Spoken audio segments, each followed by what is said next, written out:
Making a bad movie as an actor is inevitable. It's why my starring role in Schindler's List 2 Look Jews Home is sitting in bargain bins across Spain. When you're making a name for yourself or just on the downward slope, bad movies will always be there with a crusty paycheck and a scalpel to take some of your soul. And no matter how high some of these cherished celebrities climb, there's always some fetid little troll like yours truly to sift through the garbage of their lives and find the absolute stinkers they want left buried. With this in mind, I'm the Southwest Savage Jules for WhatCulture.com, here with a list of 10 terrible movies the stars don't want you to see. Number 10. George Clooney, Return of the Killer Tomatoes. Everybody has to start somewhere, and before George Clooney was the monotonal brood machine that he is today, he was starring in Return of the Killer Tomatoes, which is every bit as bad as it sounds. The sequel to the cult hit Attack of the Killer Tomatoes, which I'm sure all 4 of you watched, Clooney plays a suave ladies' man who's roommates with the lead Chad. So in essence, he gets through this campy B-movie relatively unscathed. However, when you put this appearance next to the likes of his later performances, it's easy to see why he'd want it forgotten. Also probably because the fact that the word tomato will likely remind him of his Batman and Robin score on Rotten Tomatoes. Number 9. Johnny Depp, Private Resort.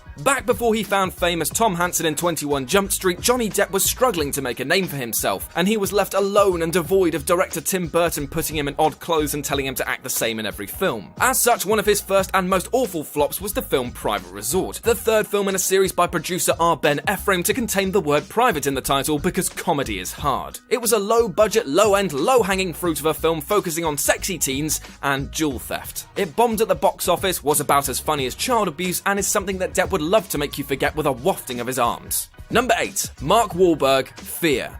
Marky Mark the Aardvark Shark Wahlberg is a very fine actor and has been in many brilliant films such as Boogie Nights, The Departed, Three Kings, and The Fighter to name but a few. But James Foley's Fear is a boring, limp mess of a horror film that he would love to make you forget. It's an incredibly awkward and unintentionally hilarious roller coaster of horror cliches and bad acting, and also has a scene where Wahlberg beheads a dog, which I can honestly say I never wanted to see, so thank you for that. It's such a creepy and, dare I say it, cringy film that the now Jurassic Mark will not want this revisited anytime soon. Number 7. Kevin Costner, Sizzle Beach, USA. And speaking of cringy films, hands up who wants to see Kevin Costner leer over bikini-clad babes in the early 80s.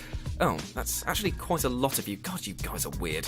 The issue with this film is that it errs so close to soft porn that every cell seems to be coated in what I pray to God is Vaseline. It makes you feel dirty for watching Costner make out with random women all over the place, and if he doesn't want this to be forgotten, then I sure as hell do. And as for the plot, well, all I can say is that it apparently had everything. A midget, the Jolly Green Giant, and a left-handed elephant? Number 6. Bob Hoskins, Super Mario Bros. Ugh, this film. I've already said before how much of a stain on my childhood this flick was. Ruining the image of everyone's favourite husky plumber and being the reason why Nintendo refuses to make live-action films anymore, Super Mario Bros. Is just the worst. Poorly written, laughable special effects, and Dennis Hopper's hairstyle was bad enough, but don't you dare drag poor Bob Hoskins' name through the mud. This guy was f***ing Smee. Smee, for f***'s sake. This film needs to be forgotten, which I now realise is a stupid entry for this list as I've just brought it back once more into public view. So, sorry about that. Number 5. Sean Connery, The League of Extraordinary Gentlemen. Now, for some reason, people actually quite like this film, but it's not one that ever captured my heart nor that of the critics, and was particularly despised by one Sean Jr. Connery. Despite being paid a hefty $17 million for his time, Connery frequently clashed with the director Stephen Norrington, and this grew to such a negative state that Connery actively started to badmouth the film, even going so far as to say that Norrington belonged in an asylum because he handled the budget and direction of the film so poorly. So I mean, do you even need to ask whether Connery would want you to see this film? My guess is that it's not going to be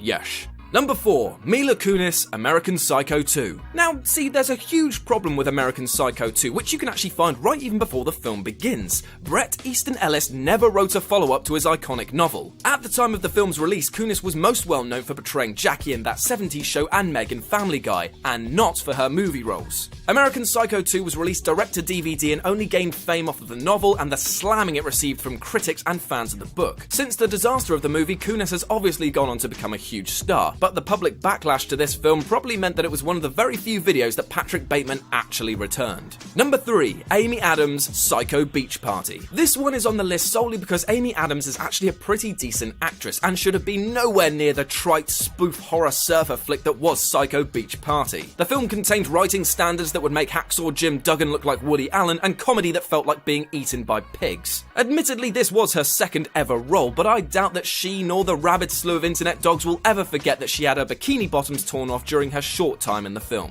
Number 2. Paul Newman, The Silver Chalice. Paul Newman's career needs no introduction, as he is one of Hollywood's most treasured actors, but until his last breath he declared that he hated his debut movie The Silver Chalice. Newman was active in preventing people from seeing this movie as it gained more and more attention after his rise to fame, and he even went so far as to take out adverts telling people to avoid the movie. So, what's wrong with it? Well, I mean, it's very boring and very long, and certainly no Cool Hand Luke, but Newman himself was a little bit harsher, calling it the worst motion picture produced during the 1950s. Thankfully for everybody, Newman's ads seem to have worked, as the movie has long since been forgotten despite a DVD release in 2009. And number 1, Sylvester Stallone, The Party at Kitty and Studs. Sylvester Stallone has made some pretty bad choices over his lengthy film career, but none will ever top his debut in a softcore movie that was not released on DVD in the US until 2004. Stallone worked just 2 days on the movie and played the titular stud, a brutal sadomasochist. He earned a measly $200 for his work in the film in a role that basically involved him being naked all the time. Now, Stallone took the movie because he was homeless and needed the cash, so one can hardly blame him for taking the job. But after his rise to fame, the producers of the film asked Stallone for $100,000 in exchange for them destroying it. Stallone refused, retorting that he wouldn't buy it for $2, and this is the man that starred in the remake of Get Carter. It's that bad. And that's our list. Got any other films that you know actors want buried? Well, let me know about them in the comments section below. And if you want to come experience real regrets, you can come chat with me on Twitter at RetroJ0. If you enjoyed the video, then like, share, and subscribe for more. As always, I've been Jules from WhatCulture.com, and I'll speak to you soon.